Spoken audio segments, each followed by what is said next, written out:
to those who believe in the beauty of their dreams.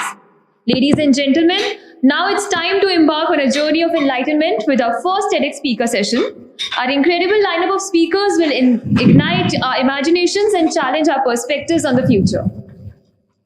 Our first speaker is Dr. Itisha Nagar. Dr. Itisha Nagar is a feminist educator and psychologist known for her work in psychology and advocacy for women's rights. A professor at the University of Delhi for a decade and TEDx speaker, she is dedicated to making psychological concepts accessible and raising awareness about mental health issues in the context of societal challenges. Let's welcome her with a huge round of applause. My parents were trying for a third child to be a son. There was no overt discrimination at my house, but as a sensitive child, I always picked up that one of us should have been a son, that ladka nahi hai, right? So one day when I learned the reproductive system or the biological determinants of what makes a man or what makes a woman, I came back home, my grandfather was having lunch and I started talking to him and describing him XX chromosome and XY chromosome. Okay, so ladka XY hota hai, ladki XX hoti hai. So what happened is that my mom came in between because she thought I was giving sex education to my grandfather. But all that I was trying to do was that I was trying to make my grandfather understand that I'm not to be blamed for being a woman. It's actually the men who are to be blamed if I am a woman. Thinking back, it's a very sad memory because I had to do that. Another thing that stands out from that memory is that you're crazy. So I was told that you're crazy. Over the years, I've heard messages like, as a feminist, you're too much, you feel too much, you think too much, you talk too much. Fortunately, I managed to make a career out of it as a psychologist and as an educator. So it's always been interesting for me, what does abnormality mean? I've always dealt with this question, what is abnormality? So I'm going to just share a very quick story. Have you heard of isolated tribes? Isolated tribes are those that stay away from civilization. You'll find them in the Amazon or you'll find them in Lakshadweep, right?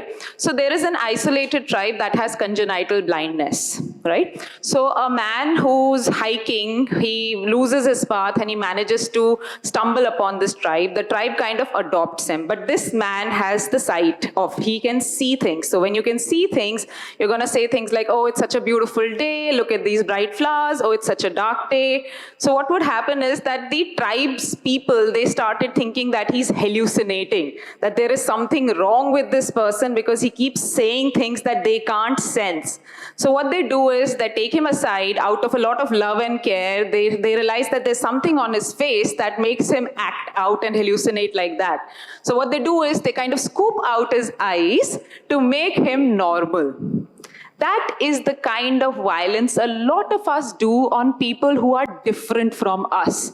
In an attempt, because most of us tend to see differences as lesser, we don't see differences as something that could be a strength, that could add value, right? So as human beings, there has been a lot of violence against different people. For example, women, right? So I don't know how many of you know about the witch's bridle. So witch's bridle used to be this muzzle in the 14th century to mid 18th century. Women who would gossip, women who would nag, they would be muzzled, right? As a form of shame and public humiliation, right? So I used to wonder, why aren't there more women prophets?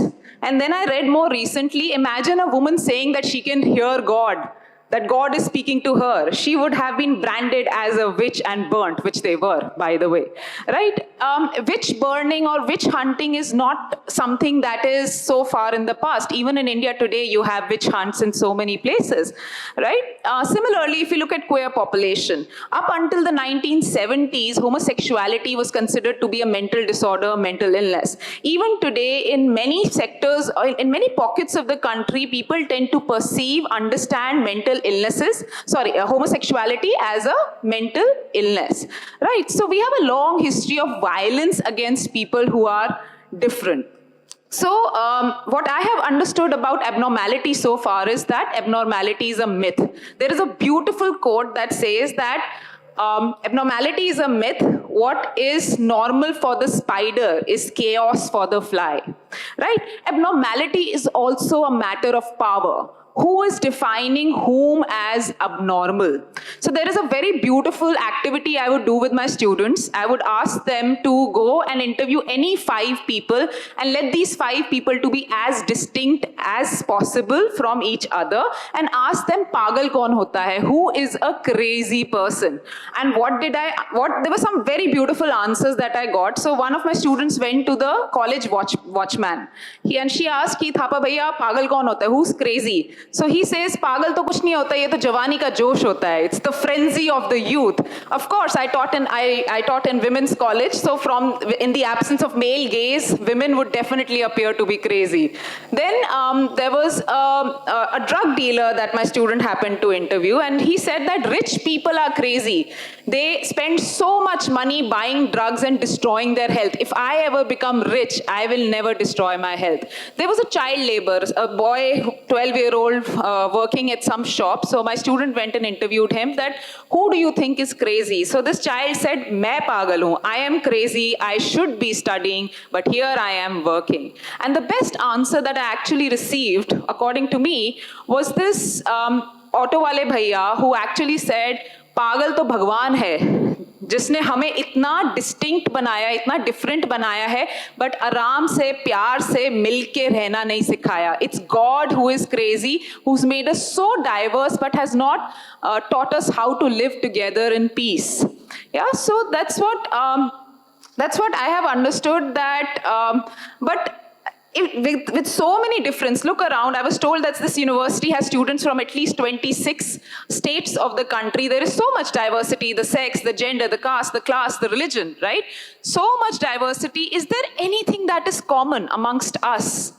And the answer that I came to was that the existential conditions are common for us. We are born not out of our own accord. We die when, where, how, we do not know. In between, we have to kind of do something that is meaningful, right, for that void that we have. And finally, we all suffer. Yeah, we do not know why we suffer. Suffering comes to us. We all go through suffering, and there is so much of darkness that we carry inside of us. As a psychologist, I often find that darkness is because people have not been given genuine love and warmth. And this is why when we are unable to look inside of us, when we are unable to see the pain that we are holding, we tend to project it on the outside, a weaker, a different person from us, and we tend to then harm them, violate them. So Anagat is the theme of TEDx series that you're hosting today, which means that unmanifested future. For me, the unmanifested future is where individuals as well as communities can stop from distracting themselves from the pain. They can stop dehumanizing the other and stop othering the other. Instead, sit with their own sense of pain, sit with their own sense of hurt. And that's exactly what I'm doing. My grandfather left me with a lot of hurt. He left me with the hurt that I'm not good enough, I'm not a man. That's what I'm sitting with, that's what I'm processing, that's what I'm witnessing, that's what I'm embracing. The diversity that exists inside of me, the good, the bad, and the ugly. So I talk too much, I think too much, I feel too much. Thank you so much for listening to me.